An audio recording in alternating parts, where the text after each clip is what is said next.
Vivre, c'est une grâce. Vivre, c'est également une responsabilité. Une grâce parce que nous n'avons rien mérité. Tout ce que nous sommes, tout ce que nous avons n'est que la grâce de Dieu. Une responsabilité parce que chacun de nous étant venu sur cette terre des hommes a une mission bien précise que le Seigneur lui a confiée. Alors la responsabilité est d'accomplir cette mission. Mais avant d'accomplir, il faut aussi se connaître. Qui suis-je? C'est une question à réflexion. C'était pour moi une manière de vous saluer chez vous à la maison. Et vous êtes en train de nous suivre partout à travers le monde entier. Mbote mingi mingi na bandeko bazana Lubumbashi boyeba pourquoi te pesibino mbote spécial.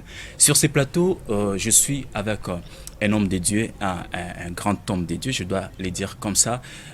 Il est ici à Kinshasa, il est en train d'évoluer ici à Kinshasa dans la République démocratique du Congo, et c'est avec lui Ndetoko Lekisa émission Nabiso Yamoko Nalelo ya fond et forme. Comme vous le savez bien, c'est une émission d'analyse des contenus, et aujourd'hui nous allons parler de l'importance de la formation théologique dans les ministères. L'importance de la formation théologique dans les ministères. Alors, on va en parler avec l'apôtre Caleb Ditanda Gédéon, que je vais saluer. Bonjour, mon apôtre. Bonjour, monsieur le journaliste.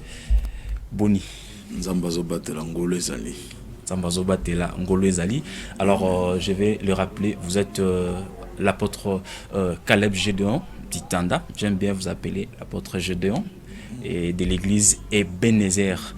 Vous êtes le responsable de l'église, ouais. Le visionnaire. Ouais. Nous sommes dans une communauté, okay. Et nous sommes le responsable. Il y a Extension Ebenezer qui est située en Galiema. Ok, précisément sur l'avenue. Sur l'avenue Wamba numéro 3, dans le quartier Kamunganga. Okay. La grande communauté est à Lupen. C'est okay. MIF, ça c'est la grande communauté, et l'extension où je suis pasteur, c'est Ebenezer. Ok, très bien. Alors, je vous ai présenté comme apôtre, mais Osana, ils ont tellement Mozindo, c'est que vous êtes. Alors, je vous laisse le temps de mieux vous présenter encore. Merci beaucoup. Je suis l'apôtre Caleb Ditanda, pasteur responsable de l'église Ebenezer, qui est à Kamunganga, et aussi je suis recteur de l'Institut biblique IBB Béré, c'est-à-dire un grand institut biblique qui a fait plus de 6 ans. Dieu nous a fait grâce, et aussi par la grâce du Seigneur, je suis écrivain. J'ai écrit quelques livres et je continue à écrire jusqu'à aujourd'hui. Très bien. Donc, IBB, c'est un institut biblique. Vous avez dit ça fait déjà 6 ans. Ça fait 6 ans. 6 ans déjà. Wow, c'est depuis 2018 que nous avons commencé. Très bien. Voilà. Alors, c'est avec l'apôtre Gédéon que nous allons continuer, mais j'aimerais préparer cette atmosphère parce que c'est un grand, alors je ne vais pas que les lotos anassés. Je vais demander à la régie de nous proposer un morceau de musique qui va encore préparer cette atmosphère pour que tout se plonger dans le sujet Nabiso Yamoko Nalelo. C'est parti avec la régie.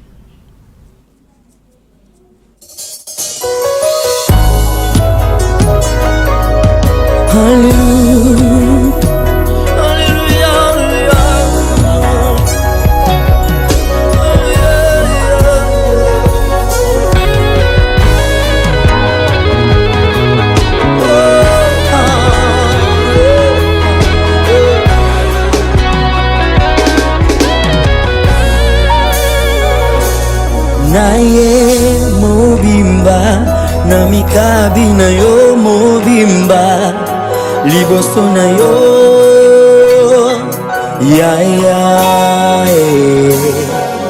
naye mobimba na mitiki na yo mobimba liboso na yo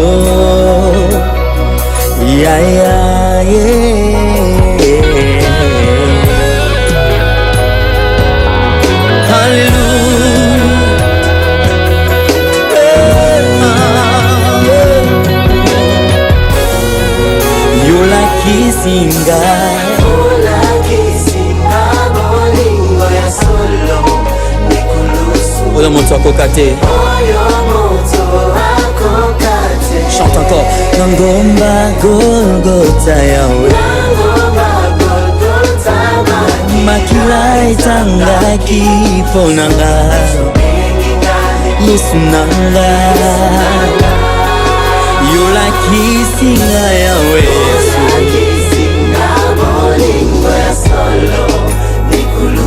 oyo tata mama nakokate na ngomba ya Golgotha yawe makila esufaraki mpona nga yawe haleluya ya Yesu ya na mikabi na yo na mikabi na yo ya Yesu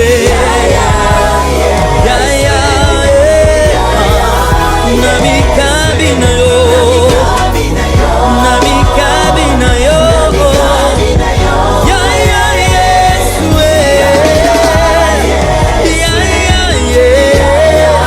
na mitiki na yo. Yaya Yesu Namikabi Nayo, c'était pour nous préparer dans cette atmosphère. C'était bien le frère Salem Koji. C'est un album qui est déjà disponible sur YouTube. Alors je reviens. Pour ceux-là qui viennent à peine de nous trouver, Toza, dans le cadre de notre émission Fond et Forme, nous sommes là avec l'apôtre Caleb Ditanda Gédéon.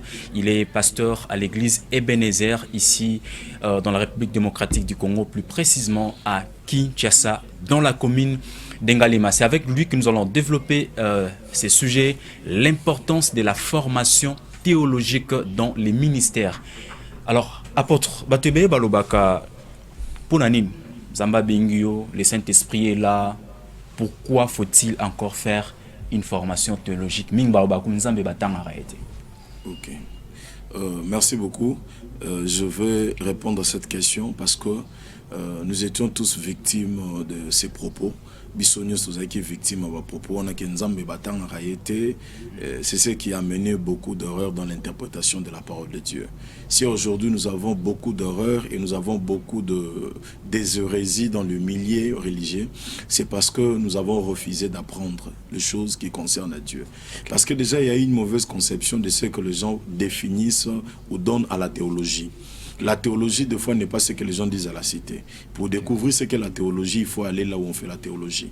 Parce que vous ne pouvez pas donner la définition de Dieu si vous n'approchez pas Dieu. Vous ne pouvez définir Dieu que lorsque vous approchez de Dieu.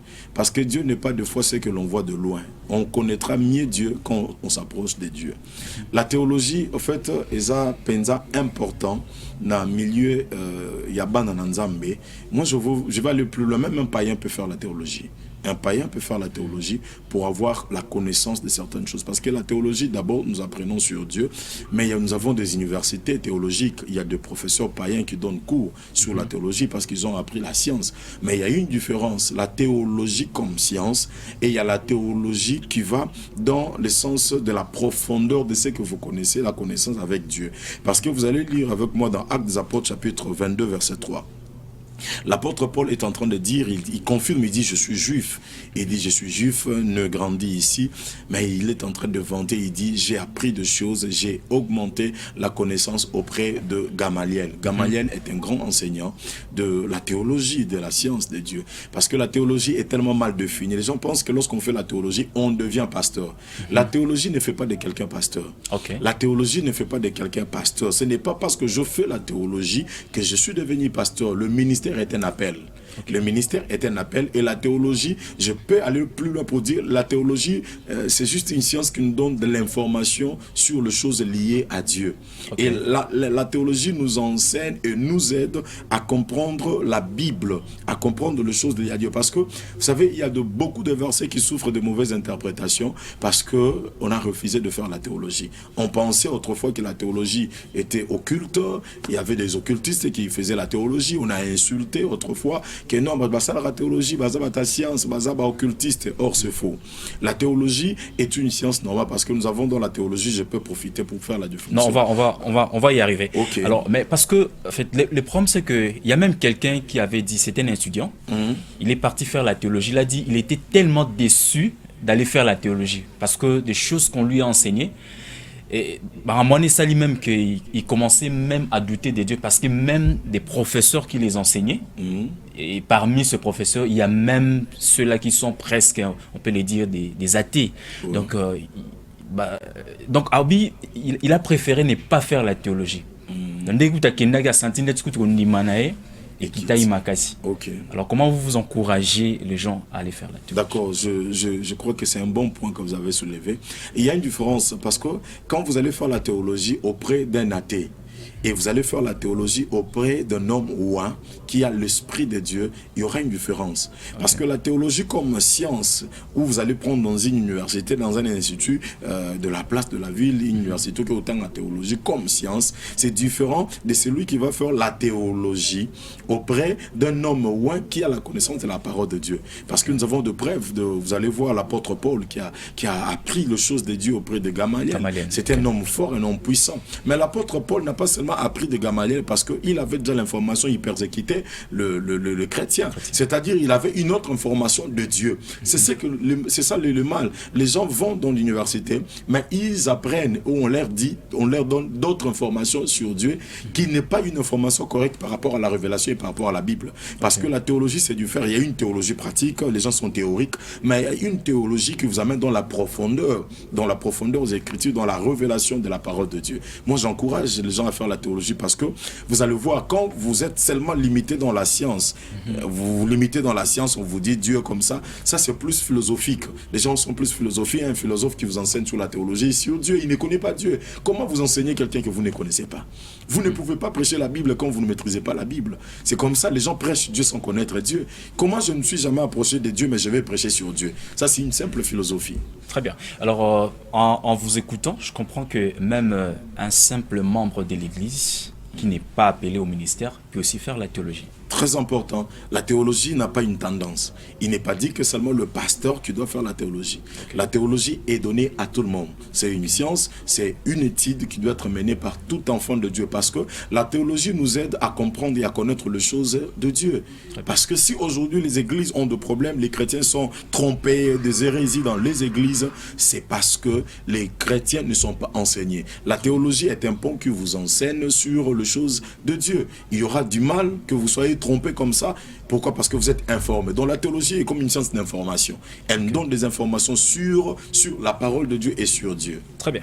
Alors quand vous êtes professeur, précisément recteur de IBB, allons-y maintenant dans la définition. Parce que il se peut aussi que les gens refusent d'y aller parce qu'on les a mal définis les termes en question. Alors c'est quoi la théologie?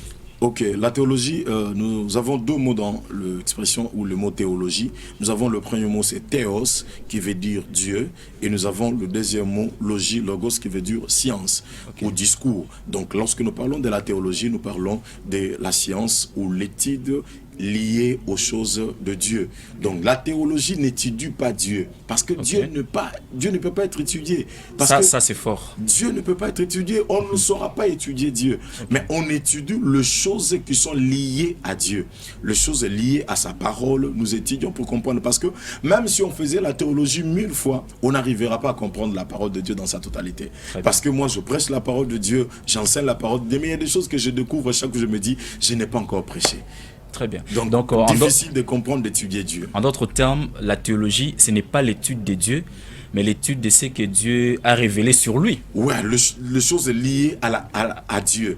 Nous étudions la parole de Dieu, nous étudions les choses liées à Dieu, mais on n'étudie pas Dieu parce que Dieu ne peut pas être étudié, on ne va pas le comprendre. On ne peut pas le comprendre parce qu'on ne peut qu'étudier ce qu'on peut comprendre par les cinq sens. Hein? La vue, quelque le chose toucher. d'incompris, on ne peut pas l'étudier. On étudie quelque chose qui va nous aboutir à une bonne solution, à un bon résultat, à une bonne compréhension. Voilà. Alors, vous avez compris que la théologie, ce n'est pas l'étude de Dieu, mais c'est l'étude de choses qui concernent Dieu. Alors, souvent j'entends formation théologique, formation biblique. Alors, c'est quoi la différence entre la formation théologique et la formation biblique? Ok, d'accord. La formation biblique et la formation théologique, je dirais, d'emblée, il n'y a pas vraiment une grande différence parce que dans la formation biblique, on apprend sur la Bible. Okay. Mais je crois que dans la formation théologique, c'est lorsque nous voulons un peu donner un autre poids dans ce que l'on fait. La théologie, c'est juste l'étude des choses liées à Dieu. Et l'école biblique, c'est lorsqu'on apprend. Mais dans la théologie, il y a plusieurs branches. Mais dans l'école biblique, il y a deux branches, il y a un peu de limites. Parce qu'une formation théologique, c'est peut-être une formation qui a une tendance un peu élargie. Mais la formation biblique, on peut prendre un sujet, on traite et on partage. Mais la formation théologique, il y a un peu quelque chose de très vaste. Très bien.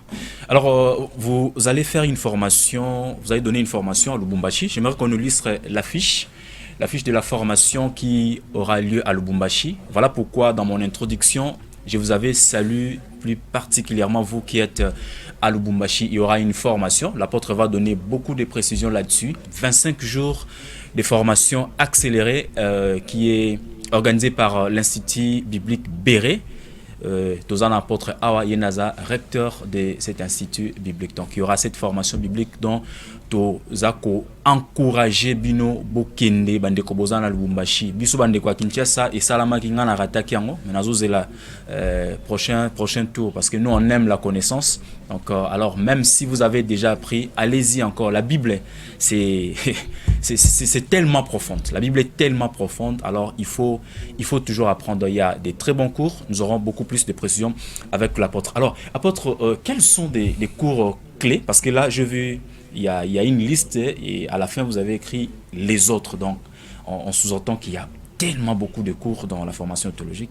Alors quels sont les cours clés que quelqu'un qui est appelé au ministère peut apprendre et puis Sungaï à exercer vraiment le ministère? Très important.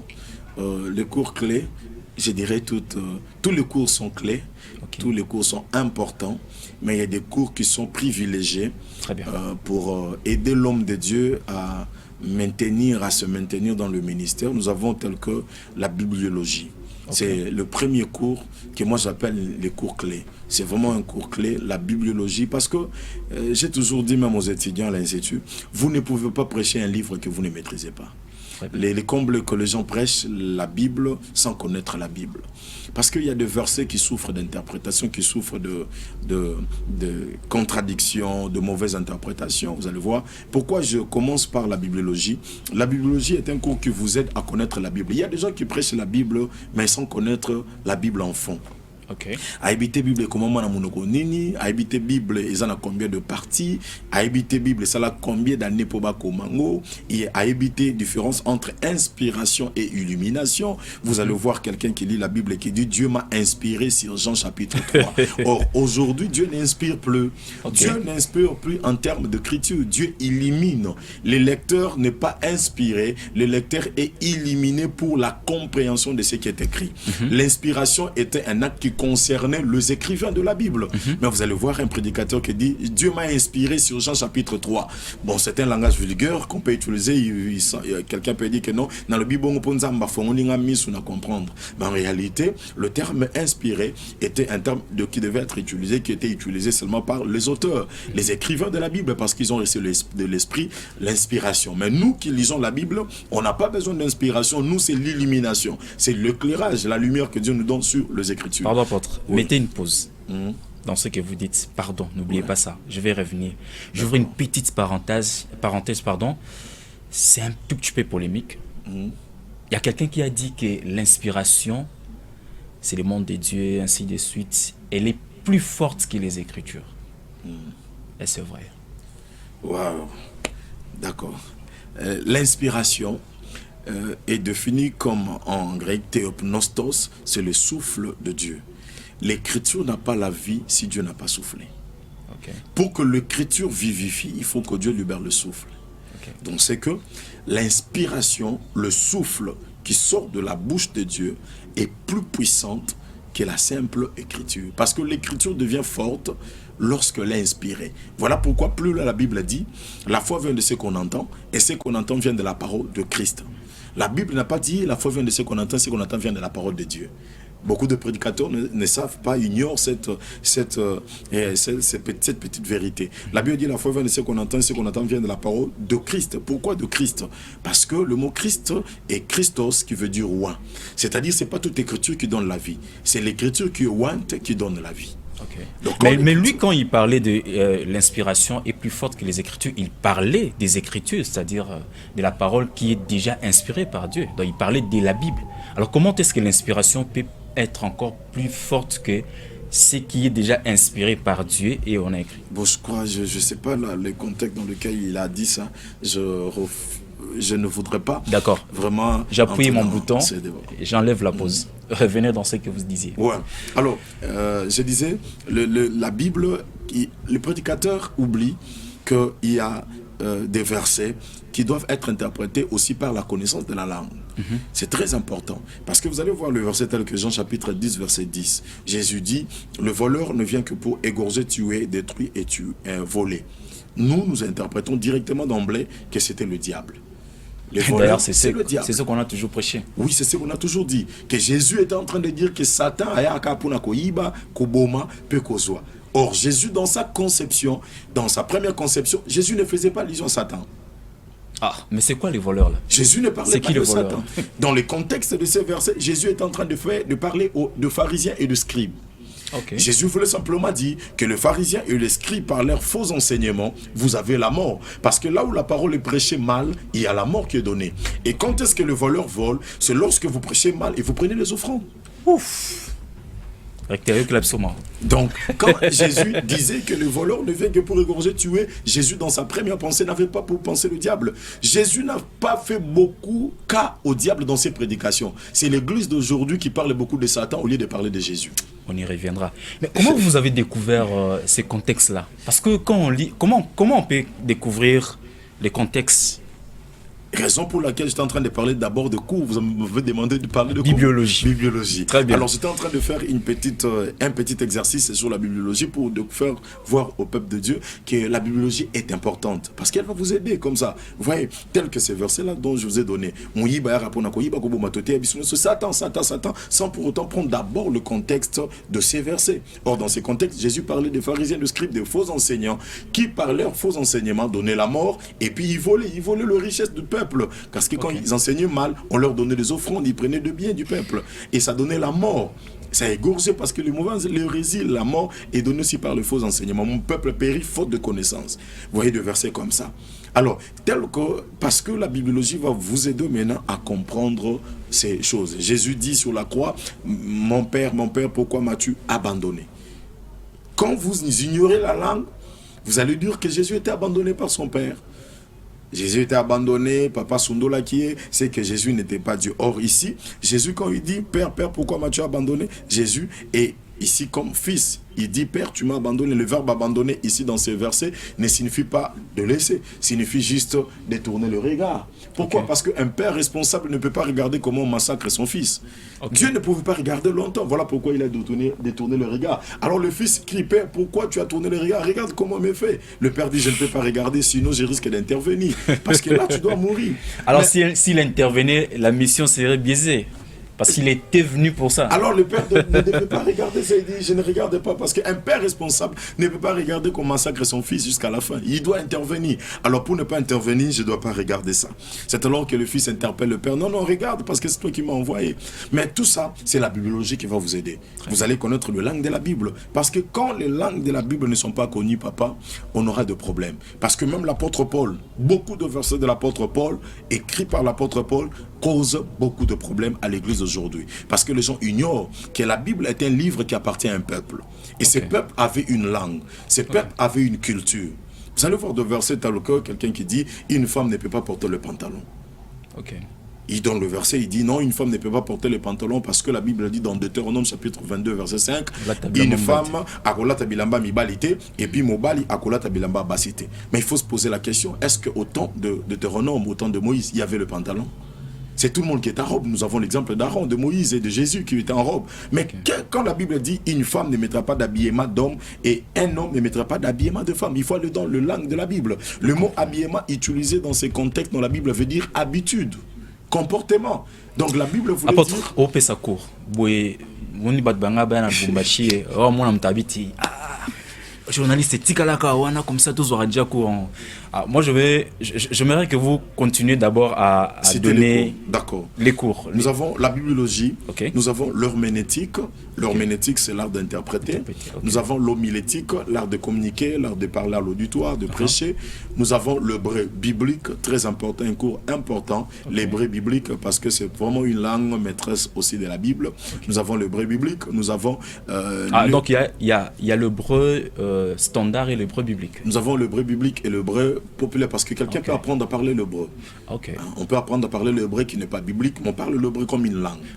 Maintenant, nous précisons l'hébreu biblique parce que là, ça va concerner que la Bible. Très bien. Nous avons l'hébreu biblique, nous avons la bibliologie, l'herméneutique, nous avons aussi le personnage prophétique qui est aussi un de mes livres. Nous avons les Tanakh, nous étudions sur le Tanakh. Nous avons les 5 livres de Moïse. Tanakh, c'est quoi? Les Tanakh, nous avons le Tanakh, le Talmud, ce sont des livres liés au livre de la loi. Non, c'est pas les vraiment Eza Kabal Juifté. Eza livre lié au livre de la loi. Nous étudions sur les 5 livres de Moïse. Nous étudions sur Moïse et sur ses livres. Nous avons aussi l'exégèse de l'épître aux Romains. Parce que celui qui maîtrise l'épître aux Romains maîtrise toute la Bible. Wow. Comment? Parce que l'épître aux Romains, on appelle ça les cathédrales de la Bible. C'est un livre majeur écrit par l'apôtre Paul, un livre qui ne peut être interprété que quand vous êtes intellectuel. Parce que quand vous ignorez la mauvaise interprétation de l'épître aux Romains, va risquer de faillir toute la Bible. C'est pourquoi même l'apôtre Pierre avait dit que notre frère Paul a certaines choses qu'il a écrites qui sont très compliqué. Ouais, c'est par rapport à son niveau. Il a tellement appris et puis il avait des choses à communiquer. Vous allez remarquer, l'apôtre Paul n'était pas avec Jésus. Oui. Pierre était avec Jésus. Mais vous allez remarquer entre les deux, c'est lui qui a beaucoup parlé de la résurrection, c'est l'apôtre Paul. Lui, il n'était pas là, mais il parle plus de la résurrection parce qu'il y a une différence entre celui qui était présent et celui qui est absent. Comment celui qui est absent parle mieux de la résurrection que celui qui était vivant? Parce qu'il y a une différence. Lui est informé, mais il a aussi vécu la mort et la résurrection de l'apôtre Paul. Il est différent de l'apôtre Pierre qui a seulement vu. Waouh. Bandora Lubumbashi, vous voulez avoir la connaissance de ces choses, alors nous vous invitons dans cette formation de 25 jours qui aura lieu. Donnez d'abord la précision par rapport à l'église, là où la formation aura lieu. Ouais, chez moi l'église. Non, à Lubumbashi. À Lubumbashi. Pour la formation de Lubumbashi. Ok. À Lubumbashi, nous serons chez le prophète Élisée Kongolo. Le prophète Élisée Kongolo, un ami qui va nous accueillir parce que nous sommes invités. Il n'est plus à Kinshasa? Il y a Élisée Kongolo de Lubumbashi, Élisée Kongolo de Kinshasa que je salue aussi, le prophète Charles de Fay. Alors, à Lubumbashi, il y a le prophète Élisée Kongolo, Aigle, c'est mon ami qui me reçoit dans le cadre de la formation. C'est vraiment une bénédiction parce que quand un homme de Dieu vous invite aussi pour la formation, c'est vraiment une très bonne chose. Alors, il nous a invités, nous profitons parce que nous sommes invités à la grande conférence, Grand Coca. Il y aura une grande conférence à Lubumbashi. Le prophète Padisso qui nous a invités. Alors nous profitons de notre séjour à Lubumbashi pour organiser l'école qui aura lieu dans l'église Vent Nouveau que dirige le prophète Élisée Kongolo Aigle. Pendant 25 jours. Pendant 25 jours. C'est une formation accélérée avec des cours très bien précis, très bien équilibrés. Moi-même, j'ai beaucoup apprécié ce que j'ai entendu. J'ai vu l'inscription, c'est à 10 000 francs. Mais à part l'inscription, il y a d'autres frais annexes. L'inscription, c'est à 10 000 francs et le frais annexe, c'est 25 $. Pour toute la formation et le diplôme et la collation. Parce qu'après le 25 jours, nous faisons une petite collation et puis nous remettons le diplôme. Si vous raisonnez non, moi je peux pas. Avec toutes ces explications, et on a réduit les moyens pour que nous apprenions ces choses. Parce que, comme l'apôtre vient de le dire, quand on interprète mal les Écritures, au lieu de donner la vie, on donne la mort. Voilà pourquoi aujourd'hui on est en train de constater qu'il y a beaucoup d'églises, mais on ne sent pas la vie. Il n'y a pas la vie. Il n'y a pas la vie parce que nous comprenons, partant de tout ce que l'apôtre Caleb vient de nous expliquer, nous comprenons que nous transmettons ce qui n'est pas la vie. Donc, dans plusieurs, ce qu'on appelle entre guillemets églises, on est en train de transmettre la mort. Parce que l'élo, l'apôtre, vous êtes ici à Kinshasa, vous le savez bien, l'élo, c'est un thème qui est en train de circuler dans toutes les églises. C'est sur la destruction des boyers, prison satanique, tout. On est allé un peu dans ces côtés-là, je ne sais pas, c'est un vent, le Seigneur a inspiré comme ça, ouf, les gens sont en train des parties par sentiment, mais j'aimerais vraiment vous encourager, surtout vous qui êtes à Lubumbashi, aller dans cette formation, ça va beaucoup vous faire du bien. Mais quand alors pour nous qui sommes à Kinshasa? D'ailleurs, je suis en train de préparer une formation spéciale au mois de décembre. Donc, je crois de mon retour de Lubumbashi, j'ai eu une formation spéciale. Ça sera juste une formation spéciale pour l'interprétation. Ça, il n'y aura que l'interprétation. On va interpréter les versets compliqués de la Bible. Parce que le verset, il y a des versets obscurs. En théologie, on appelle ça des versets obscurs. Il y a des versets obscurs dans la Bible. Et la formation spéciale qui aura lieu au mois de décembre, juste à mon retour, je crois qu'on va commencer déjà du 10 décembre au 30 décembre. Ce sera 20 jours spécial pour la formation spéciale. On va juste là, ça sera pratiquement pour l'interprétation. Donc, je crois de mon retour, on va déjà lancer les affiches et les spots pour la formation du décembre. Parce que l'année prochaine, on va répondre avec une autre vitesse, avec des formations accélérées encore. En tout cas, ça sera très bénéfique. Alors, parlons un tout petit peu de vos ouvrages, parce que les gens ont déjà compris que la théologie est tellement importante. Être appelé au ministère sans faire ce genre de formation, c'est catastrophique. Mais parlons un tout petit peu de vos ouvrages. Vous avez déjà, ici, vous avez amené 2 ouvrages. On va juste frôler un tout petit peu pour donner aussi les goûts à ceux qui n'ont pas encore vu. Premièrement, ce que vous avez, c'est le personnage prophétique. Les personnages prophétiques. Vous parlez des prophètes, vous parlez de... C'est un livre très important, un livre très profond. Je parle de personnages prophétiques parce que vous ne pouvez pas devenir un modèle si vous n'avez jamais eu de modèle. Vous ne pouvez jamais devenir une référence si vous-même, vous n'avez jamais eu de référence. Alors, dans ces livres sur le personnage prophétique, je parle de 3 personnes importantes que je essayais de d'étudier. Il s'agit de la femme samaritaine.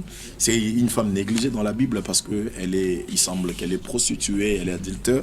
On a négligé cette femme. Il semble bien, elle. Ouais, selon ce qui est écrit. Littéralement, on a vu qu'elle est prostituée, mais cette femme incarnait de mystères qu'on a ignorés. J'ai vanté les qualités de cette femme. Comme quoi exactement?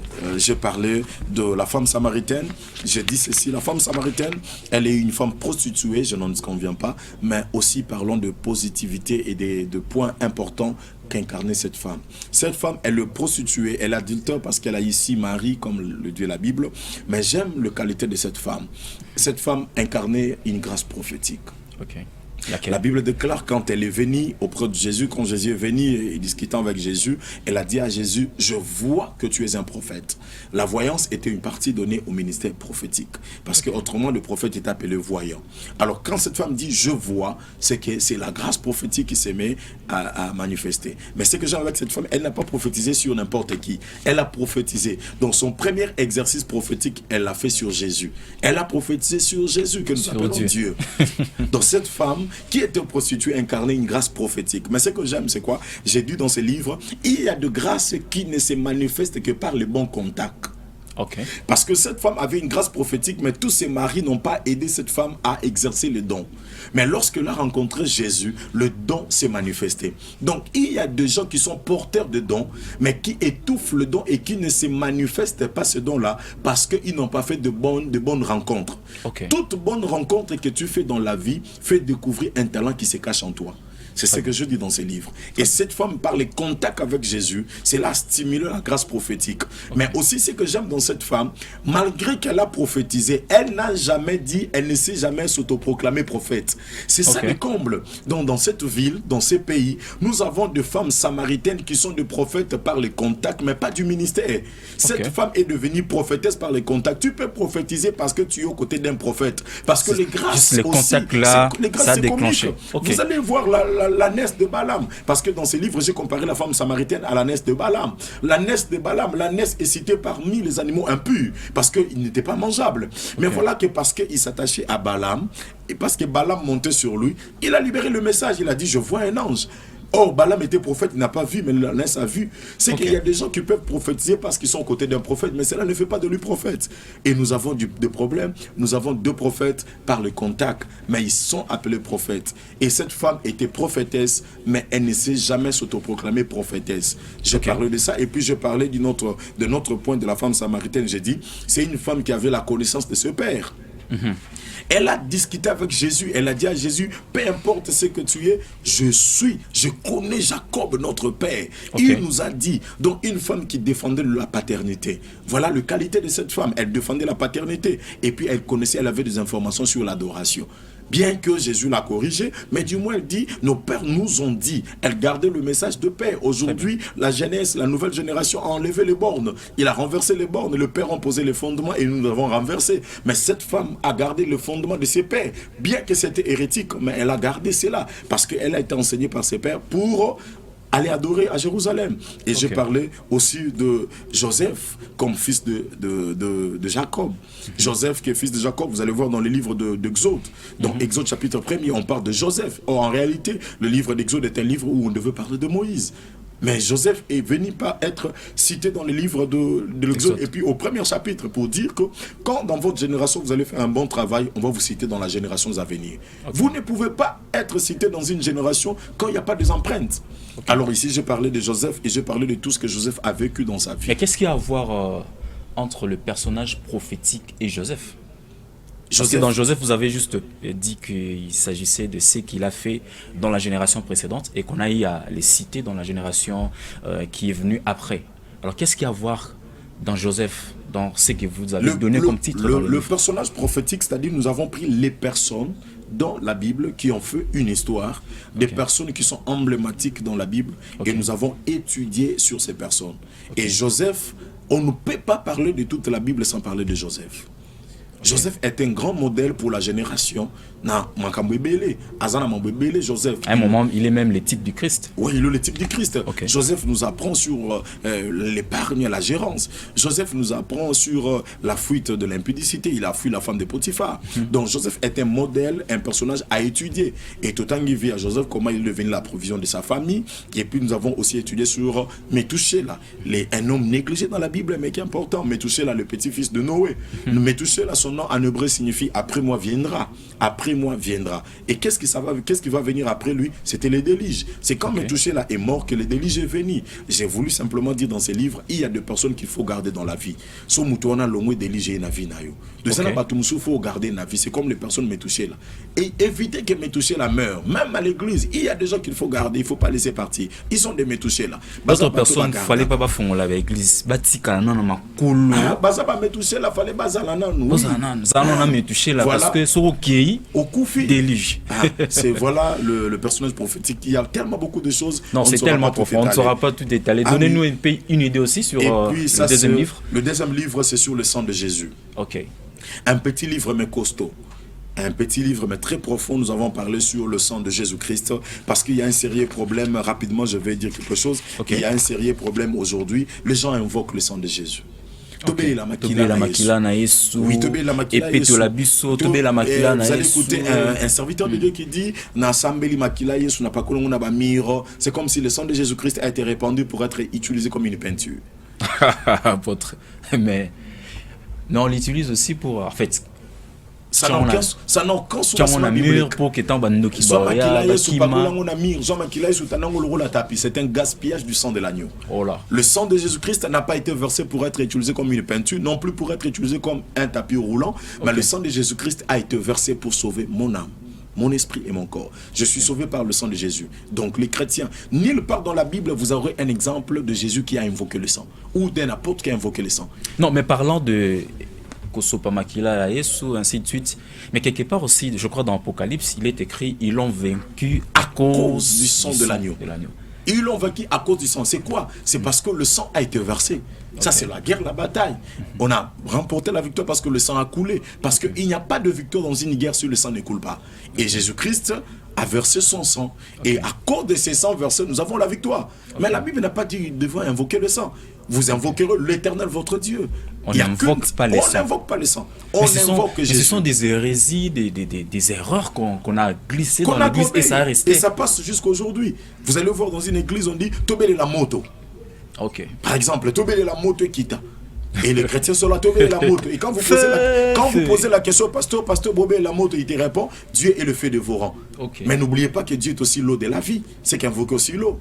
On n'invoque pas le feu, on n'invoque pas le sang, on n'invoque pas l'eau, on invoque Jésus de Nazareth. Et quand on invoque Jésus, c'est maintenant Jésus qui répond par le feu. Ok. Élie n'a pas invoqué le feu. Élie a invoqué Dieu et Dieu a répondu par le feu. Ok. Et voilà beaucoup de choses. Oui, dans parce ces que même livres. sur le mot, sur cette montagne-là, il s'agissait de le Dieu qui répondra par Par le le feu. feu. Il ne s'agissait Pas pas de- d'un feu qui va descendre. D'invoquer le feu. Le voyez. Dieu qui répondra Et on par a le feu. gobé, on a fait Ok. gober ces erreurs-là aux enfants de La Dieu. formation théologique, Très important. elle est et très dans ces importante. livres, je parle de, par exemple, je prends rapidement un exemple. Le premier point, j'ai dit, grâce au sang de Jésus, nos péchés sont pardonnés. Ok. Ça, c'est la première des choses que le sang de Jésus a fait dans notre vie. Grâce au sang de Jésus, les péchés sont pardonnés. J'ai pris le mot rémission. Nous prenons Matthieu 26, 28. La Bible dit, car ceci est mon sang, le sang de l'alliance, qui est répandu pour plusieurs pour la rémission de péchés. J'ai pris le mot rémission en grec, c'est aphésis, qui veut dire libérer de l'esclavage. Donc, lorsque la Bible a dit, nous avons été, le sang de Jésus a fait de nous à rémission de péché, cela veut dire simplement que par le sang de Jésus, nous avons été libérés de l'esclavage. Nous étions esclaves où? Esclaves du péché du diable. Par le péché, le diable nous avait détenu ses esclaves. Mais grâce au sang de Jésus-Christ, nous avons été libérés de l'esclavage. Et le mot aphésis signifie aussi libérés de l'emprisonnement. Pas seulement que nous étions esclaves, mais nous étions aussi emprisonnés. Mais grâce au sang de Jésus, nous avons été libérés de l'emprisonnement. Aussi, le mot aphésis veut dire oubli ou pardon de péché. C'est que par le sang de Jésus, Christ a oublié nos péchés. Voilà pourquoi quand Dieu nous regarde, en principe, on devait être frappé. Mais quand Dieu veut nous frapper, il voit le sang. Et quand il voit le sang de son fils, il s'est dit non, non, je ne peux pas frapper parce que là, il y a le sang de mon fils. Plus question de se culpabiliser parce Plus que question, papa. Le péché sont pardonnés, oubliés. Dieu ne tient pas compte parce que le mot oublié veut dire le considérer comme n'ayant jamais été connu. Donc Dieu a oublié mes péchés comme si je n'ai jamais commis de péché. pas parce qu'il a oublié comme s'il n'avait pas l'intelligence de retenir, Non. mais volontairement. Volontairement par Il la a puissance effacé. du sang de son fils. Très bien. Il connaît la valeur du sang qu'a versé son fils. Et il ne peut pas s'y rappeler de nos péchés. Il a oublié carrément, comme si je n'ai jamais connu de péché. Très bien. Donc voilà, beaucoup de choses, vu le temps, on ne saura pas tout étaler ici. C'est un livre merveilleux et c'est des livres, celui-ci à $15 et celui-ci à $10. Ok. De très bons livres, Des très avec bons une livres. profondeur pas possible. Mais comment on peut en avoir? Toujours à l'église, mais donnez aussi l'adresse de l'église, Oui, parce qu'on est en là- train de chuter déjà. Ok. Pour avoir le livre, contactez-moi sur mon numéro, si vous permettez, je vais donner. Oui, donnez. C'est plus 243 89 99 12 169. Vous pouvez répéter encore? Plus 243 89 99 12 169. Les livres sont disponibles aussi en format PDF. Ok. Si quelqu'un peut-être peut se retrouver à Lubumbashi, je ne sais pas, Ok. dans n'importe quelle province, il peut nous envoyer l'argent sur ces numéros donnés Ok. et puis on peut lui envoyer les livres par PDF. Ce sont des très bons livres, vous ne serez pas dessus. Ça, j'encourage tout le monde. J'encourage surtout ceux qui annoncent l'évangile d'en avoir. Alors, nous sommes vraiment en train de chuter. Mais s'il arrivait qu'il y a des hommes de Dieu qui suivent cette émission, qui veulent aussi que vous puissiez aller donner ce genre de formation dans leurs églises, est-ce que vous êtes disponible? Ouais, je suis très disponible parce qu'à Lubumbashi, d'ailleurs, c'est la deuxième édition. Ah, c'est par promotion. invitation? Oui, c'est par invitation. Ok. Je crois, en 2018, nous étions chez le prophète, le pasteur Michel Ngenga. C'est lui qui nous avait invités. Nous avons collé plus de 30 étudiants. Ok. On a donné la formation pendant 25 jours et c'était une très bonne formation. Donc, si un pasteur dans la ville a bien subi surtout qu'il sa formation dans l'église, vraiment, il n'y aura pas de problème. Il n'y a pas de conditions. Il suffit de faire l'inscription et de donner les frais. On donne la formation. Même pour une église. On peut aussi donner dans une église une formation des serviteurs de Dieu. Très bien. Ah. Surtout ça, c'était ça. Ouais. Mais ça fait peur de venir prêcher chez vous. Prêcher devant une telle personne. Alors, je voulais que vous donniez une précision sur l'église, votre adresse, la commune, l'avenue, les quartiers, références. Certainement, il y a des gens qui nous ont suivis et qui sont dans les parages pourront peut-être venir commencer à prier avec vous. Je crois que c'est avec cette note-là que nous allons clôturer notre émission. D'accord. Merci. J'aimerais profiter pour donner vraiment une cartographie de notre communauté, notre église. Nous sommes responsables de l'église Ebenezer, de la grande communauté Semif qui est à l'Ipen Telecom sur l'avenue Ngoula. C'est là où est mon père spirituel que je salue, les pasteurs Samuel Chipamba Mwamba. Et puis nous sommes moi je suis pasteur responsable du siège, l'église Ebenezer située sur l'avenue Wamba à Kamunganga. Arrêt église, quand vous êtes à l'arrêt église, vous prenez la gauche, c'est l'église Ebenezer Kamunganga, vous allez trouver l'église. Nous sommes aussi à Maloueka. Vous dépassez Régie des Eaux, les terrains Régie quelque part là. C'est mon pasteur, mon fils, le pasteur Rigobert qui est là-bas. Nous sommes aussi à Chikapa. Nous sommes à Chikapa de Kamunganga toujours. Zela Singa, là il y a mon fils pasteur Mate qui est là. Nous sommes aussi au Kanchachi, vers l'école francophone. Là c'est mon fils le prophète Paul qui est là. Nous sommes aussi vers la salle de fête Sephora. Vers Baleinière, allez Baleinière, vous montez comme si vous allez vers DGC. Il y a mon fils pasteur Rigo qui est là, qui dirige. Donc nous sommes aussi à Mboudi sur l'avenue Longa, je crois numéro 125. Là c'est Ebenezer Mboudi, c'est mon fils le berger Glody qui dirige là. Donc si quelqu'un veut nous contacter par tous ces contacts là, facilement on peut bien nous voir sur l'avenue Wamba. Mon numéro est là, sur WhatsApp, sur Facebook, c'est l'apôtre Caleb Ditanda. Très bien. Alors, c'est par cette note que nous allons atterrir dans cette émission Fond et Forme. Je sais que cette émission vous a beaucoup plu. Alors, réagissez par les numéros qui sont affichés sur votre écran. L'apôtre Caleb Ditanda Gédéon, il est aussi disponible pour venir chez vous. On se voit à la prochaine. Suivez-nous chaque vendredi, comme vous avez l'habitude, chaque vendredi à partir de 17h45 et le lundi pour la rediffusion à 16h30. Que Dieu vous bénisse. Et je dis un grand merci, je voulais oublier, un grand merci à l'équipe technique et à Bossin Epsolelo. Merci à Lomalissa, merci aussi à Michael et merci à Jérémy Fouetta. Au revoir.